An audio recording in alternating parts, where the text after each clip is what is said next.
Hello, hello, and welcome to another episode of Glorious Life on Wheels. On today's Talking Tuesday, I'm going to pose a question. And the question is van life as we know it over? What do you think? Let me know in the comments. But come on, I'm going to go inside where it's a little quieter, and we're going to chat about this, and I'm going to tell you what I think. In talking about whether or not van life as we know it is over, I think we have to acknowledge the changes that have been brought about as a result of the pandemic. Whether we wanted to or not, we've basically had to hit the reset button on the way we do a lot of our activities now and our expectations. Recently, I was talking to my daughter's doctor, and he was sharing with me how the pandemic and the after effects have caused him to completely change the way he sees and treats his patients now. Not only that, he says that things aren't going to go back to the way they were, and he will be practicing medicine like this for the rest of his career. He conducts business as a doctor totally different and does a lot of his appointments online. I mean, even therapists are now doing appointments online. Who would have thought that you'd be doing therapy online? I don't know about you, but if I'm pouring my heart out to someone, I would like to be in the same room as they are. Can you drop a line in the comments and let me know, are there things that have changed in your life as a result of the pandemic? And what are they? Do you think it's for the better or for the worse? Well, having said all this, it's only natural that there are going to be some changes in the way van life is done.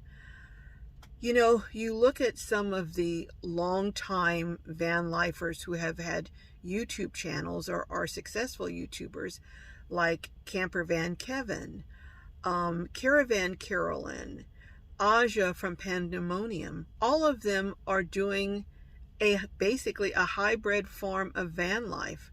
Camper Van Kevin has I think it's a shed that he converted, and he has property there where you can park a RV, or other people can come visit him in their rigs.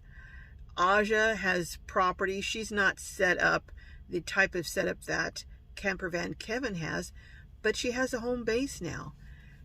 Caravan Carolyn, I think she's in an RV park, but again, they're not traveling necessarily full-time. Aja's doing it more so, but they're looking to have some security.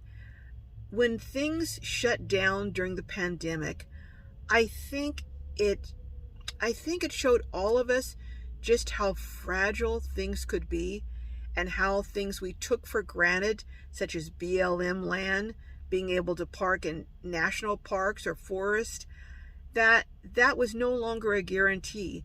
And one event or one calamity could have a ripple effect and upset the balance of everything. What do you think? Do you think that's what caused it, or do you think people are getting older and deciding that they need to prepare in the event that they can no longer travel? Now, my original question was, has van life changed, and has it ended the way it is? I don't think full-time van life, RV living as we know it now, will ever completely come to an end. There are likely always going to be people who have limited resources, who can't afford rent, and will need another option. And for those individuals, this will be their best option. There will be others who still do full-time van life, who have resources, who may sell a home or some of their assets to go out on the road because they want to experience the freedom and the travel that van life can offer. But there will also be some who are going out because this is their last opportunity to have a great adventure. They're getting older, and they've decided that this is an opportunity they're not going to let pass them by, and they want to have maybe their last chance to fulfill a lifelong dream. I think the big change for people who might do van life more part-time is that in the past, people would do it part-time. They would have an apartment or a house and travel and come back to that apartment or house. I think now people are going to be doing it more off-grid, having a piece of property. And I think that is because more and more people are afraid of living in cities, that crime is just exploding in cities. You know, you can be sitting outside in a restaurant in Los Angeles having lunch, minding your own business, and someone comes up and robs you. That has happened quite a bit at restaurants in Los Angeles.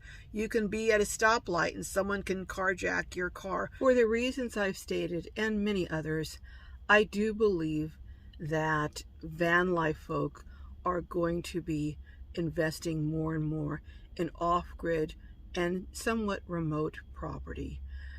You know, baby boomers have just been trailblazers from early on, and we're really some of the original hippies, and I think we're going to be going back to that mindset, living in communes or communities. We're already seeing tiny home communities sprouting up all around the country, and that is what it looks like is going to be happening.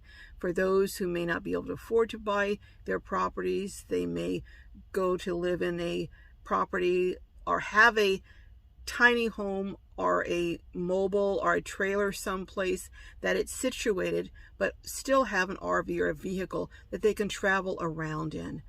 But that looks like it's what the future is going to hold for many, particularly those that are getting older. But hey, that's what I have to say about it. Let me know what you have to say in the comments. And if you're in that situation looking for property and looking to be part of a community, let me know. I'm interested in knowing how many folks out there have that same mindset. All right, see you next time on Glorious Life on Wheels.